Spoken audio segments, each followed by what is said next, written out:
Can you imagine walking into a voting booth and knowing that if you pulled the wrong lever, you'd be dead before the sun came up? Like, can you imagine that? That wasn't the Soviet Union, y'all. That wasn't even Nazi Germany. That was Opelousas, Louisiana, September 28th, 1868, under the control of the Democrat Party. Oh, yes, we're going to talk about it today. We're talking about a place where an entire parish went to the polls, and Ulysses S. Grant, the hero of the Union Army, got zero votes. Zero votes. And this is not because nobody supported him. This was because supporting him was a literal death sentence. So today on Unshakable with April Chapman, we're going to talk all about one of the bloodiest massacres of the Reconstruction era. We're going to talk about it and how it exposes this unbroken pattern of Democrats using violence, intimidation, and dependency, all so they can keep power. Y'all, they've just traded the rifle and the noose for welfare checks and woke indoctrination. But the goal is still the same: total control. And I want to talk about it today. So let's get into it.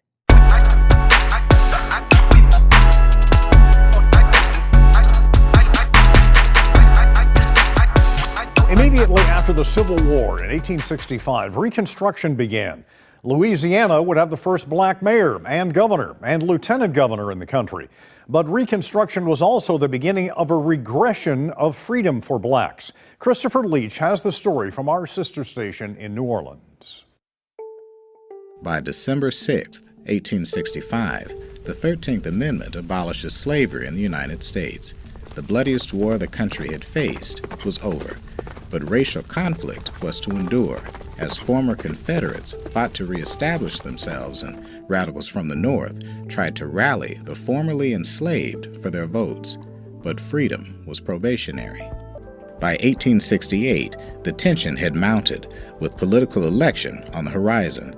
The two opposing political newspapers were writing of the dangers of an all-out race war. An editorial published by an 18-year-old teacher named Emerson Bentley, who was originally from the North but had come down to Louisiana to teach in the freedmen schools. He published accusing the white Democrats and former Confederates of intimidating blacks so that they couldn't register to vote, or showing up en masse armed at political gatherings. Several days of violence ensued, with higher estimates leaving over 200 people dead. Grace and peace, you guys. Welcome back to Unshakable with April Chapman, where we discuss all things social, cultural, political, and theological from a biblical perspective. I am your host, April Chapman, and welcome to today's show. All right, bring it on in, y'all. You need to pull up a chair because it's story time. I'm going to take you back to this little Louisiana town in 1868 called Opelousas. And it's 3 years after the Civil War. The ink on the 14th Amendment is barely dry. And for the very first time, black men, many of them who were formerly enslaved, y'all, they can legally vote. Can you imagine the hope, the pride, the suit jackets pulled out for the occasion? But then you also need to imagine the rage. There was this rage simmering in the hearts of those who never wanted slavery to end. They never wanted equality to exist. And sure as sugar, they did not want black men voting for Republicans. That's the party of Abraham Lincoln. You guys, in Opelousas, the Democrats weren't just losing an election. It was deeper than that. They were losing control over people they previously owned. And so now the thing about abusers. They don't just hand you your freedom and say, okay, well, bless your heart and go live your best life. Like, no, they don't do that. They plot, they scheme, and they do whatever they have to do to punish you. And here's the dirty little truth. Democrats back then, they treated anyone, black, white, didn't matter. They did not care. Whoever dared to have an independent thought, you were considered a traitor to the cause. Kind of like how they treat black conservatives today. Like if you step off the Democrat plantation, you are suddenly people who've known you your whole life. Now all of a sudden you're an Uncle Tom. You're a sellout. You're a race traitor. They can't explain why. It's simply because you've identified with the other side. They never take time to find out why you think the way that you do. But because you're like, hey, I voted for the Republican, yeah, now they got to cut you. They have to cut you. So the insults may have changed, but the spirit behind all of that hasn't. And so in Opelousas, this wasn't, some polite debate, between gentlemen over tea. No, this was, you vote Democrat or else you die.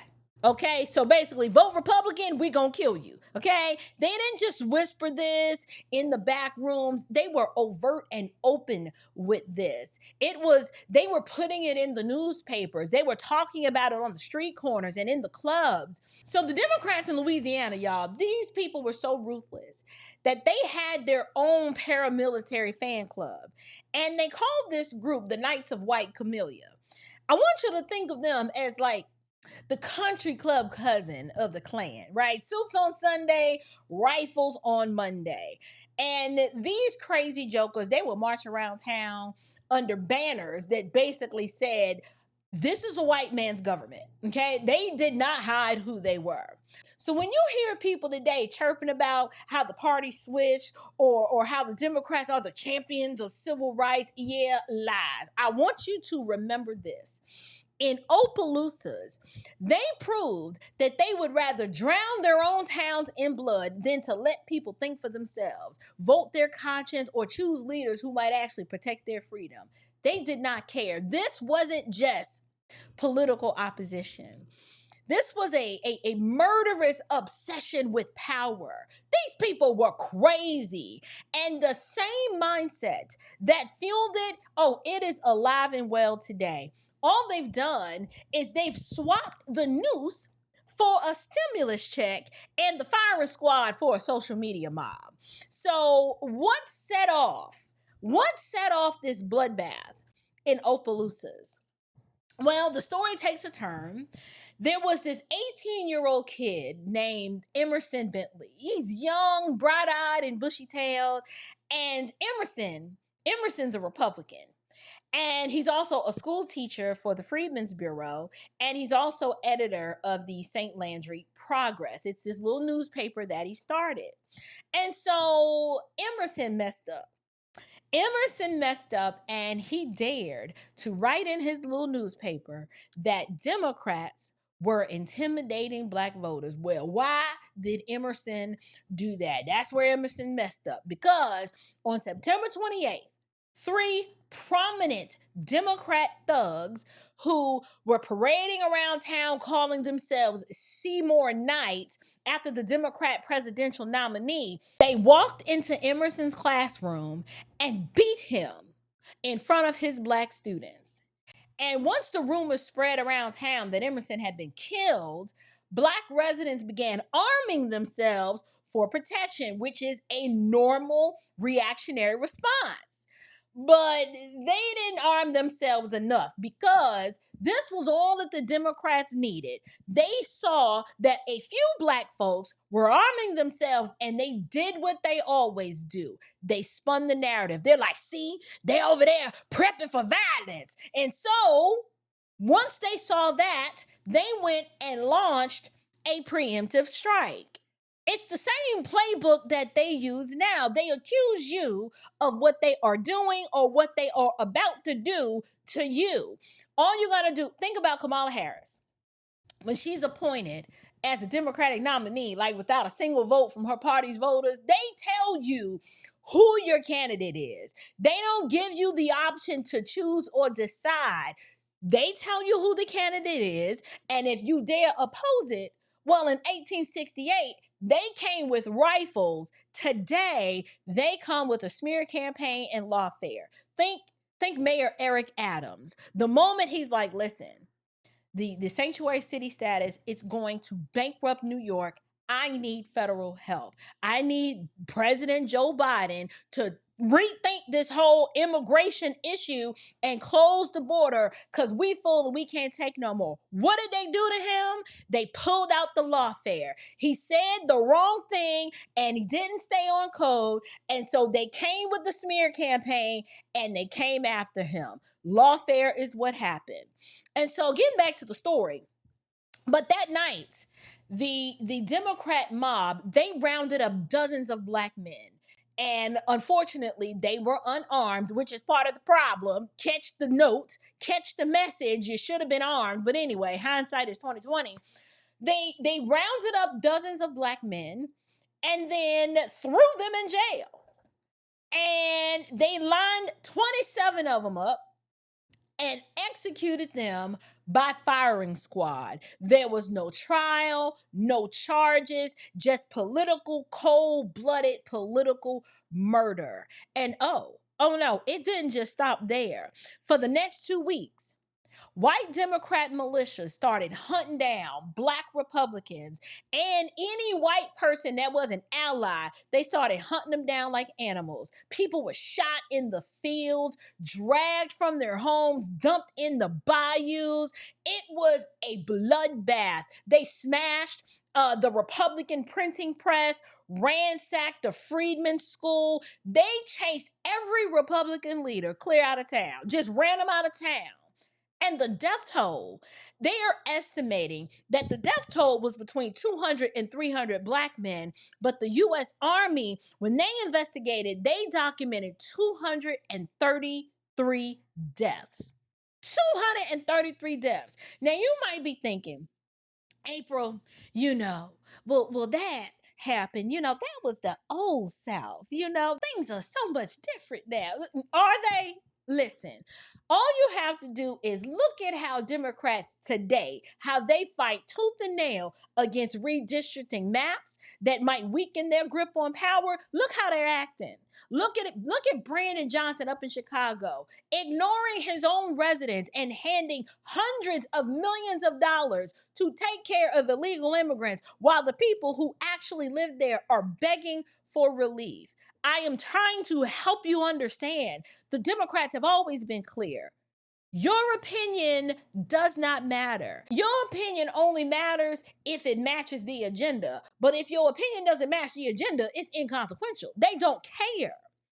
And so by the time the 1868 presidential election rolls around, these Democrats, they was on a mission. They were like, okay, our main goal is complete. We've intimidated enough people.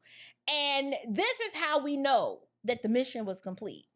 In the St. Landry Parish, during the election, Ulysses S. Grant got 0 votes. Not one person voted for Ulysses S. Grant. And it's not because nobody supported him. It's because supporting him meant you was gonna be dead before sunrise. Like if you supported him, you'd be dead before sunrise. And one election supervisor put it like this. He was like, listen, no one could have voted for anything else other than the Democratic ticket and not been killed inside of 24 hours. Like at that point, that's not voter suppression. That's literally voter extermination. They were killing people who dared not agree with them. And y'all, it worked. It worked because from that point on, even up until today, the Republican Party disappeared from the parish. Black political participation was completely crushed. It was crushed. Democrats, they had their one-party rule locked down tight, and they were not about to let it go. And today, the weapons may look a little different, but the goal has not changed. Joe Biden said himself, if you don't know whether you're for me or Trump, then you ain't black. Translation, you don't get to think for yourself. You are my electoral serf. I own you. You belong to us. I told you, Democrats have always been masters looking for slaves, and Democrat voters ultimately end up being slaves looking for a master, because Opelousas was not an isolated event. From there, in the state of Louisiana, you had a massacre just weeks after that in St. Bernard Parish. Then in 1873, you had the Colfax Massacre. And in 1874, you had the Coushatta Massacre. So it's the same script. Kill the opposition, terrorize the black voters, restore Democrat control. Fast forward to today, the Democrat Party still operates from the same blueprint. And I know so many of you have been trying to wonder why. Why do black people have such a contentious and negative view and relationship with the Republican Party is because they were indoctrinated to hate it at the threat of death. You were told you can't vote for a Republican. You can't vote for a Republican. You can't be a Republican. You can't even see anything favorable over there in a Republican Party for fear of losing your life. My own great-grandmother, when my mother asked her, well, why do we always vote for the Democrat? Why don't we take a look at the Republicans? My great-grandmother told my mother, oh, Black people can't be a Republican. My great-grandmother told my mother, Black people can't be a Republican. You got to be a Democrat. Now, my great-grandma never explained the why. It was like, this is just how it's always been. So when you fast forward to today, the Democrat Party still operates from that same blueprint. Black folks are indoctrinated to believe that Republicans are bad and Democrats are good. Only now what they've done, they've swapped from 1868, those rifles, they put regulations to bar your way from having any measurable progress. The whips, they exchange those with welfare dependency. They got to keep you dependent and under control. No longer are there mobs in the streets. Well, actually, that's not true. There are actual leftist, progressive, Democrat mobs in the streets, but they got mobs online. So when you're like me and you're vocal about your conservative values and you a public and say, yeah, I voted for Trump, so what, and what you gonna do about it? Here come the mobs. Here go the coon. They put the emoji of the coon. You tap dancing for the white man. You hate yourself. You're an Uncle Tom. You what else? They got all kinds of derogatory names, and it's not like I care. I really don't care what you say about me, because unlike, unfortunately, no shade to my ancestors, I'm not weak like them. You don't get to bully me and tell me how and what to think. I don't play by those rules, okay? And it's the Democrats today, if everyone is honest, they decide your leaders for you. Whether it's Kamala Harris or a segregationist governor back then, they tell you they'll spend your money on priorities that you didn't even vote for, whether it's funding Confederate militias in the 1800s or whether it's Brandon Johnson handing your entire city budget to illegal immigrants in 2024. They tell you this is your place. This is how you believe. This is what you think. And if you step out of line, oh, we're coming for you. You will be punished. And so look, I can sit here all day long and I can tell you how dirty and evil and demonic the Democrats were in Opelousas. I can do that. But if I leave it at that, then I'm only telling you half the truth. Because yes, Democrats were evil. Yes, they were drunk and still are drunk on power. Yes, they were evil and they still are evil. But the Opelousas Massacre proves something else. It proves that the strong will always conquer the weak. And if you demonstrate and come from a position of weakness, you will be conquered, you will be subjugated, and you will be oppressed. This is why I say slavery is a choice. Because in Opelousas, the Democrats didn't just kill Black Republicans, they killed dissenting white Republicans too. So it's just weakness all the way around. If they felt that they could subjugate and oppress you and force you to vote a certain way, then they would. And that tells me one thing. If the signs of power do not arise, I don't care who it is, any people group can be overpowered and conquered. That's what the whole massacre of Opelousas tells me. Because if the Black residents of Opelousas, together with their white Republican allies, had been collectively armed and ready to return fire, that massacre could have looked very different. I mean, just imagine the Knights of White Camellia. They go in and they're like, this is going to be easy. Just go in expecting an easy slaughter. And then instead, they catch a counter ambush that sent them running for their lives if they made it out alive. Things would look a little different now, wouldn't they? The strong always conquer the weak. And so Abraham Lincoln himself told these newly emancipated black men, listen, you need to teach your so-called former masters that you are free. And if you got to use the sword and the bayonet to do it, well, by golly, then you need to do that. Because would there have been bloodshed? Yes, there's always going to be bloodshed. But the question is, do you die for your freedom or do you live because you're willing to kill to maintain it? That's the question that I have. As the question that I have looking back then, and that's the question that I pose to you today. Because Opelousas isn't just a history lesson. Y'all, it's a warning. It's a warning and a challenge to make you think that if the Democrats of 1868 are willing to kill to keep power, what makes you think they're not going to do it today? They tried to kill Donald Trump not once, but twice. And they've tried to do everything in their power to stop him. And so unless you decide that you're willing to defend your freedom with that same level of resolve, I'm sorry. History's going to keep repeating itself. Black folks going to stay at the bottom. And you're still going to be acting like an eternal, perpetual victim. Because like Frederick Douglass says, if the signs of power do not arise, people are only going to pity you but for so long. That pity is going to run out. And I believe that's where we are in America today. The pity's run out. The pity is running out. You can only be weak and subjugated and oppressed and conquered for so long. And if you live in a leftist blue city and you don't get school choice, you have high taxes, they always fighting to take your guns from you. They're pushing illegal immigrants in your community. You tell me if slavery is not a choice. Because you keep voting for these same ICE Democrats, these insane, crazy, evil people. So here's my challenge to you. Know your history. Know and stand up for your rights. And yes, you need to be prepared to defend both. It's a both-and approach. You keep Jesus in your heart and your 9mm on your hip. And so that's my message for today. And if this episode, listen, if it lit a fire under you like it did when I read it, don't let it go out. Keep that fire burning. You share this episode. Send it to your friends. Teach your children. They need to know these things. And if you want to help me, my goal is to keep bringing this kind of unapologetic truth all the time.